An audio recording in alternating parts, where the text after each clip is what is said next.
Part 6, Chapter 4.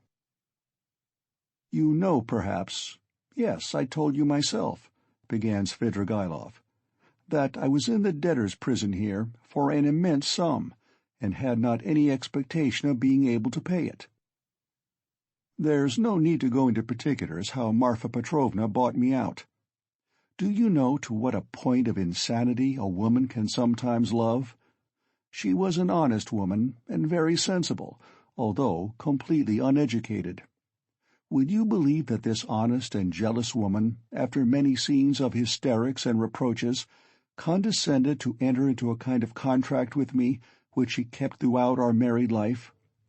She was considerably older than I, and besides, she always kept a clove or something in her mouth. There was so much swinishness in my soul, and honesty too, of a sort, as to tell her straight out that I couldn't be absolutely faithful to her. This confession drove her to frenzy, but yet she seems in a way to have liked my brutal frankness.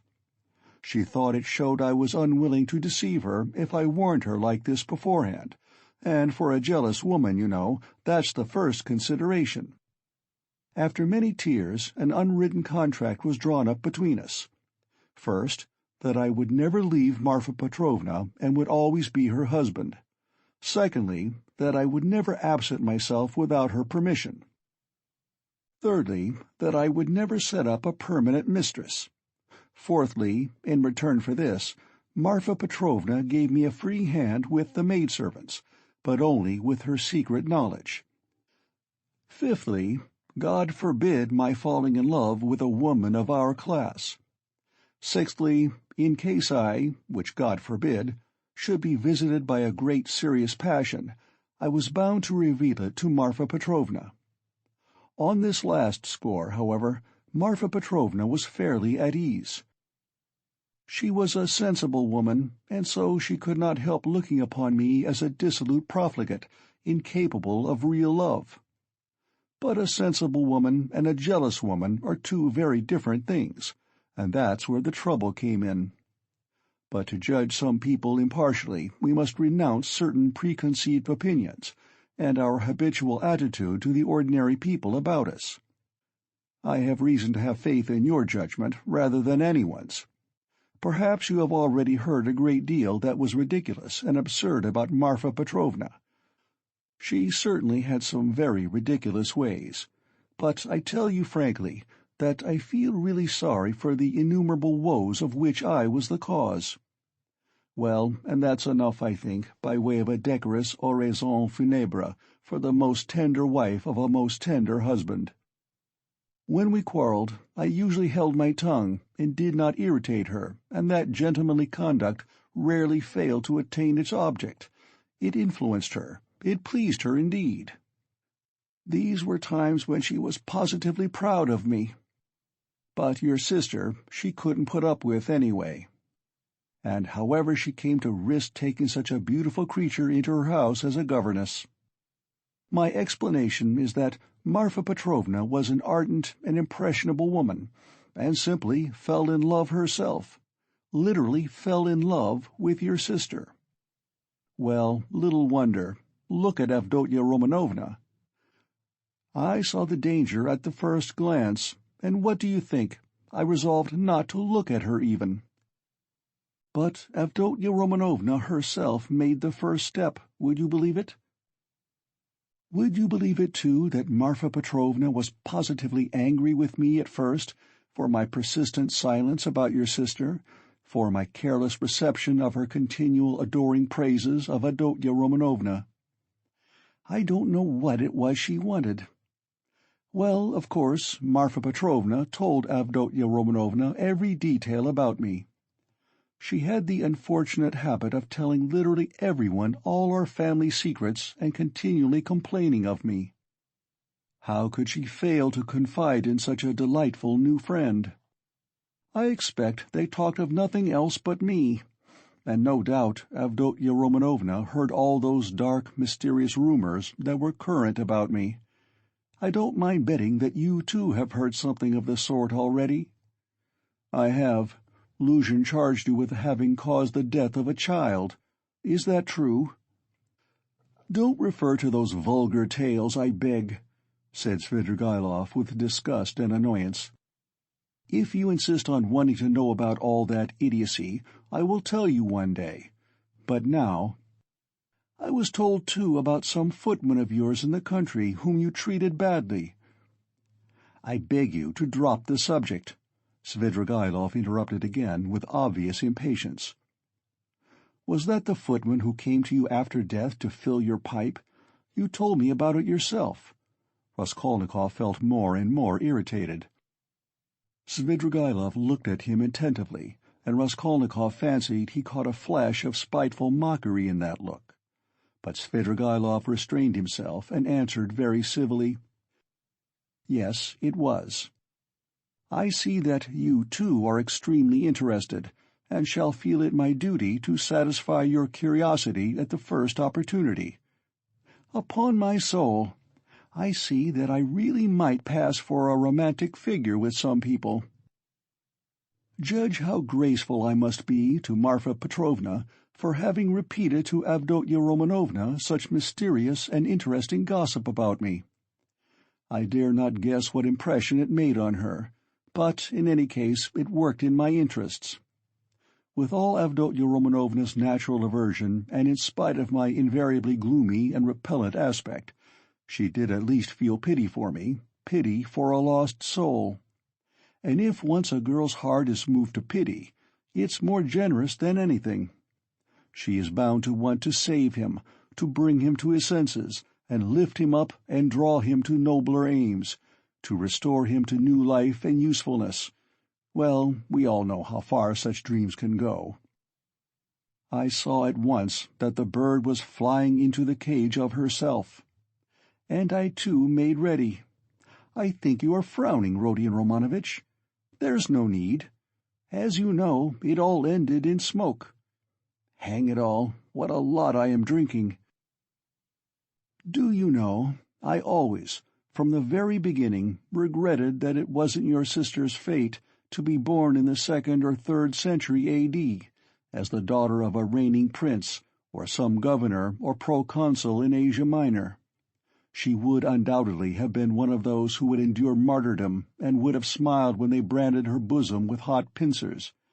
And she would have gone to it of herself. And in the 4th or 5th century she would have walked away into the Egyptian desert and would have stayed there 30 years living on roots and ecstasies and visions. She is simply thirsting to face some torture for someone, and if she can't get her torture, she'll throw herself out of a window.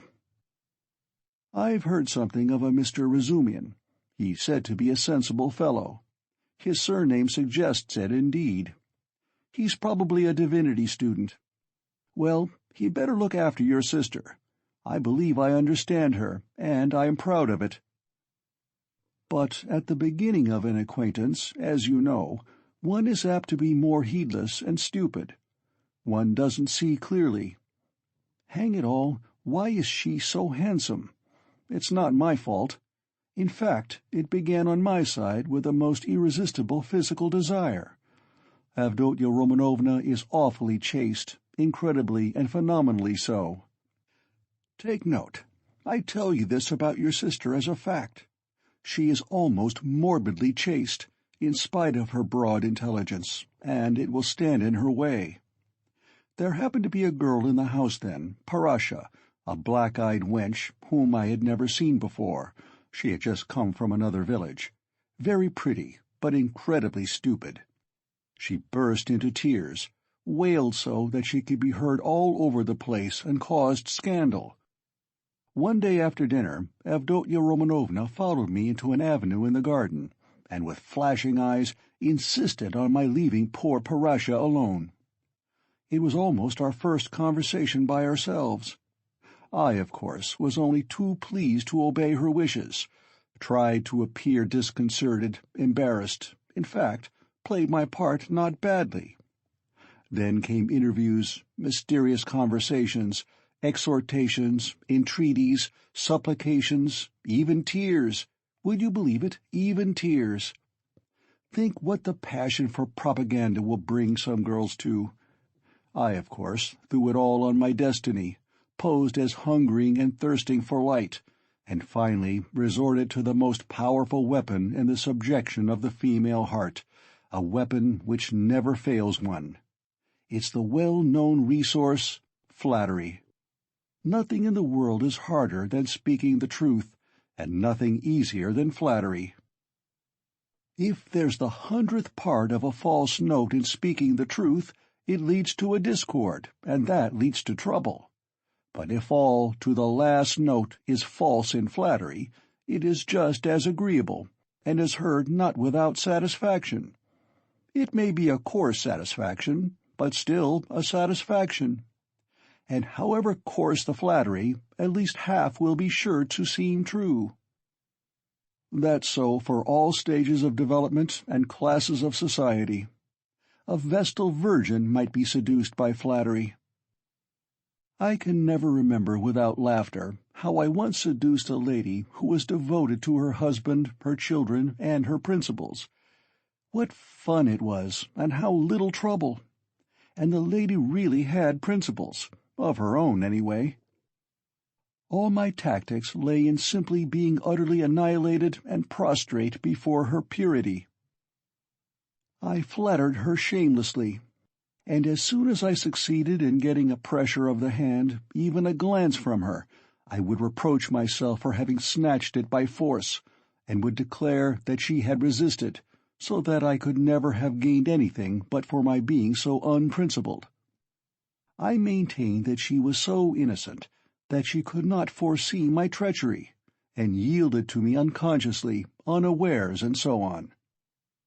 In fact, I triumphed, while my lady remained firmly convinced that she was innocent, chaste, and faithful to all her duties and obligations, and had succumbed quite by accident. And how angry she was with me when I explained to her at last that it was my sincere conviction that she was just as eager as I. Poor Marfa Petrovna was awfully weak on the side of flattery, and if I had only cared to, I might have had all her property settled on me during her lifetime. I am drinking an awful lot of wine now, and talking too much. I hope you won't be angry if I mention now that I was beginning to produce the same effect on Avdotya Romanovna. But I was stupid and impatient and spoiled it all. Avdotya Romanovna had several times, and one time in particular, been greatly displeased by the expression of my eyes, would you believe it? There was sometimes a light in them which frightened her, and grew stronger and more unguarded, till it was hateful to her. No need to go into detail, but we parted. There I acted stupidly again.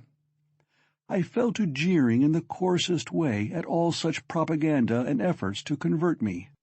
Parasha came onto the scene again, and not she alone.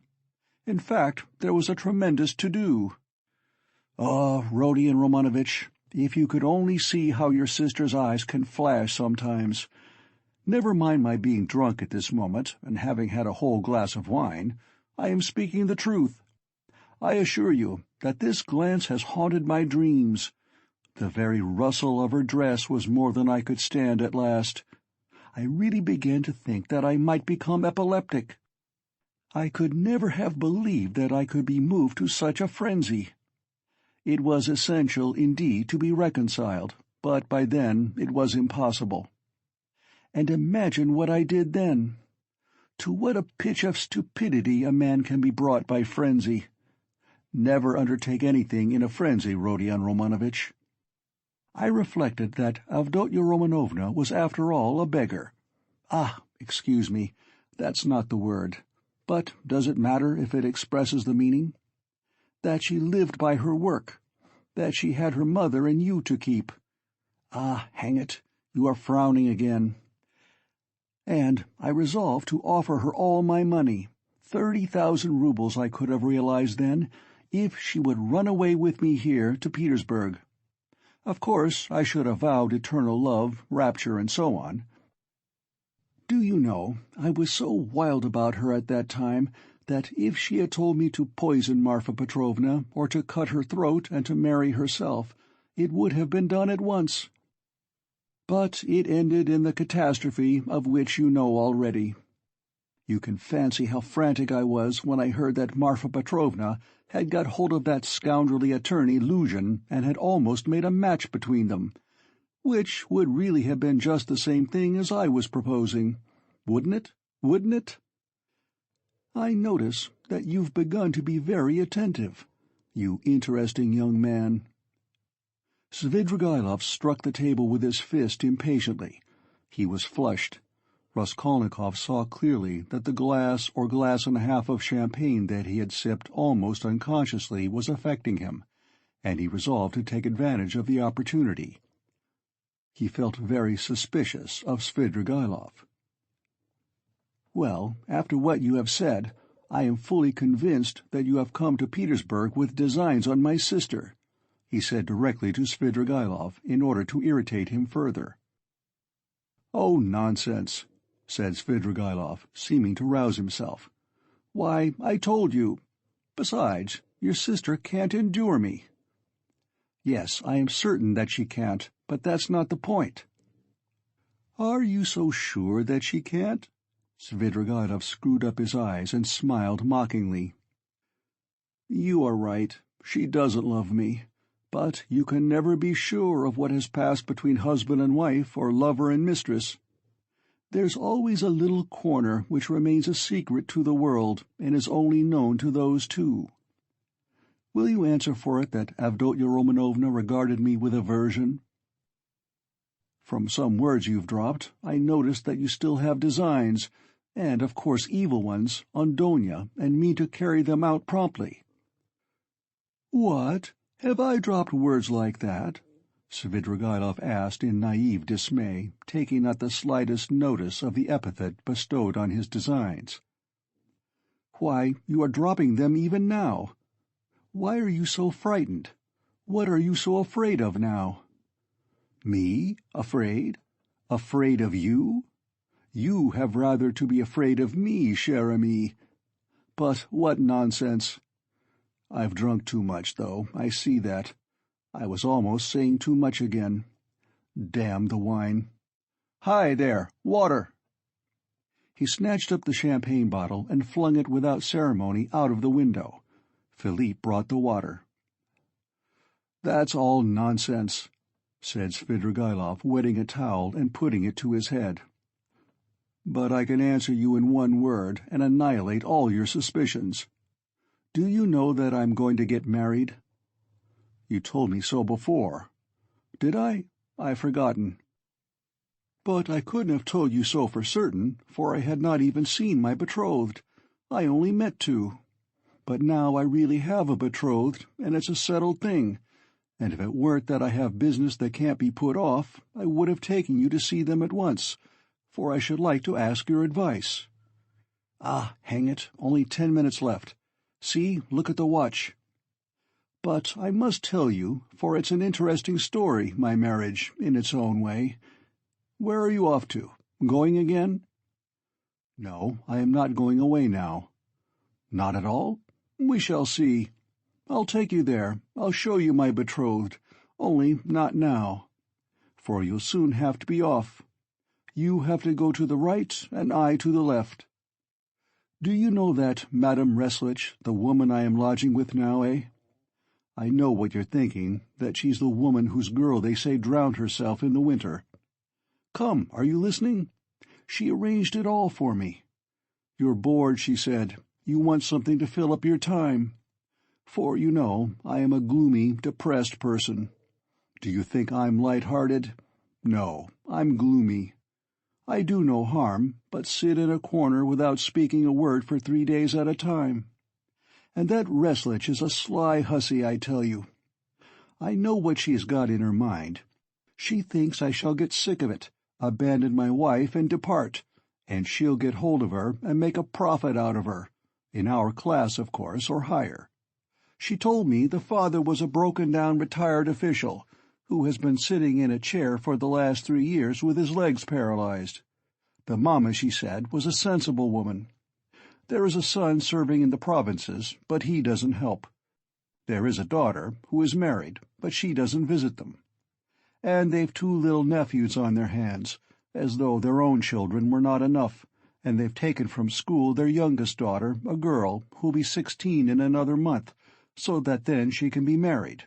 She was for me. We went there. How funny it was. I present myself, a landowner, a widower, of a well-known name, with connections, with a fortune. What if I am 50 and she is not 16? Who thinks of that? But it's fascinating, isn't it? It is fascinating, ha ha. You should have seen how I talked to the papa and mamma. It was worth paying to have seen me at that moment. She comes in, curtsies, you can fancy, still in a short frock, an unopened bud, flushing like a sunset. She had been told, no doubt. I don't know how you feel about female faces, but to my mind, these 16 years, these childish eyes, shyness and tears of bashfulness are better than beauty. And she is a perfect little picture, too. Fair hair in little curls, like a lamb's, full little rosy lips, tiny feet, a charmer. Well, we made friends. I told them I was in a hurry owing to domestic circumstances, and the next day, that is the day before yesterday, we were betrothed. When I go now, I take her on my knee at once and keep her there. Well, she flushes like a sunset, and I kiss her every minute. Her mamma, of course, impresses on her that this is her husband and that this must be so. It's simply delicious. The present betrothed condition is perhaps better than marriage. Here you have what is called la nature et la vérité. I've talked to her twice. She is far from a fool. Sometimes she steals a look at me that positively scorches me. Her face is like Raphael's Madonna. You know, the Sistine Madonna's face has something fantastic in it, the face of mournful religious ecstasy. Have you noticed it? Well, she's something in that line. The day after we'd been betrothed, I bought her presents to the value of 1,500 rubles, a set of diamonds and another of pearls, and a silver dressing case as large as this, with all sorts of things in it, so that even my Madonna's face glowed. I sat her on my knee yesterday, and I suppose rather too unceremoniously, she flushed crimson and the tears started, but she didn't want to show it. We were left alone.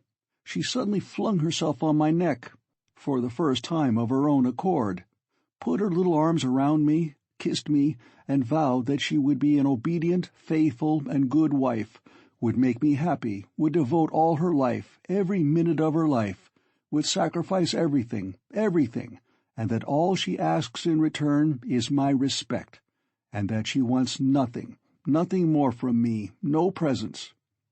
You'll admit that to hear such a confession, alone, from an angel of 16 in a muslin frock, with little curls, with a flush of maiden shyness in her cheeks and tears of enthusiasm in her eyes, is rather fascinating.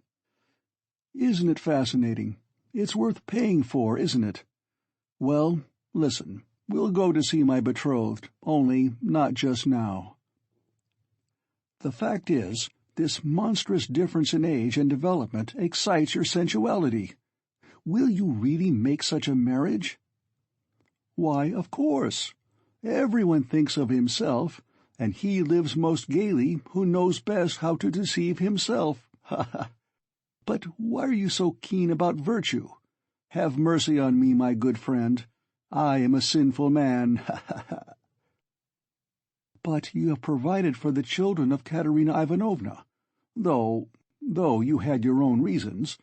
I understand it all now. I am always fond of children, very fond of them, laughed Svidrigailov. I can tell you one curious instance of it. The first day I came here, I visited various haunts. After 7 years, I simply rushed at them. You probably noticed that I am not in a hurry to renew acquaintance with my old friends. I shall do without them as long as I can. Do you know, when I was with Marfa Petrovna in the country, I was haunted by the thought of these places where anyone who knows his way about can find a great deal. Yes, upon my soul. The peasants have vodka. The educated young people, shut out from activity, waste themselves in impossible dreams and visions, and are crippled by theories. Jews have sprung up and are amassing money, and all the rest give themselves up to debauchery. From the first hour the town reeked of its familiar odors. I chanced to be in a frightful den. I like my dens dirty. It was a dance, so-called, and there was a can-can, such as I never saw in my day. Yes, there you have progress. All of a sudden I saw a little girl of 13, nicely dressed, dancing with a specialist in that line, with another one vis-a-vis. Her mother was sitting on a chair by the wall. You can't fancy what a can-can that was. The girl was ashamed, blushed, at last felt insulted, and began to cry. Her partner seized her and began whirling her round and performing before her. Everyone laughed, and I like your public, even the can-can public. They laughed and shouted, "Serves her right! Serves her right! Shouldn't bring children!" Well, it's not my business whether that consoling reflection was logical or not. I at once fixed on my plan, sat down by the mother, and began by saying that I too was a stranger, and that people here were ill-bred, and that they couldn't distinguish decent folks and treat them with respect. Gave her to understand that I had plenty of money, offered to take them home in my carriage. I took them home and got to know them. They were lodging in a miserable little hole, and had only just arrived from the country. She told me that she and her daughter could only regard my acquaintance as an honor. I found out that they had nothing of their own, and had come to town upon some legal business. I proffered my services and money. I learnt that they had gone to the dancing saloon by mistake, believing that it was a genuine dancing class. I offered to assist in the young girl's education in French and dancing. My offer was accepted with enthusiasm as an honor, and we are still friendly. If you like, we'll go and see them, only not just now. Stop! Enough of your vile, nasty anecdotes, depraved, vile, sensual man. Schiller! You are a regular Schiller. Oh, la vertu va te sanish. But you know I shall tell you these things on purpose, for the purpose of hearing your outcries. I dare say. I can see I'm ridiculous myself, muttered Raskolnikov angrily. Svidrigaïlov laughed heartily. Finally he called Philippe, paid his bill, and began getting up. "I say, but I am drunk, as a cause," he said. "It's been a pleasure." "I should rather think it must be a pleasure," cried Raskolnikov, getting up. "No doubt it is a pleasure for a worn-out profligate to describe such adventures with a monstrous project of the same sort in his mind, especially under such circumstances and to such a man as me. It's stimulating." "Well, if you come to that," Svidrigaïlov answered, scrutinizing Raskolnikov with some surprise. "If you come to that, you are a thorough cynic yourself. You've plenty to make you so, anyway. You can understand a great deal, and you can do a great deal, too. But enough. I sincerely regret not having had more talk with you, but I shan't lose sight of you. Only wait a bit." Svidrigaïlov walked out of the restaurant. Raskolnikov walked out after him. Svidrigaïlov was not, however, very drunk. The wine had affected him for a moment, but it was passing off every minute. He was preoccupied with something of importance, and was frowning. He was apparently excited and uneasy in anticipation of something. His manner to Raskolnikov had changed during the last few minutes, and he was ruder and more sneering every moment. Raskolnikov noticed all this, and he too was uneasy. He became very suspicious of Svidrigaïlov and resolved to follow him. They came out onto the pavement. "You go to the right, and I to the left, or, if you like, the other way. Only adieu, mon plaisir, may we meet again." And he walked to the right towards the Haymarket. End of Part 6, Chapter 4.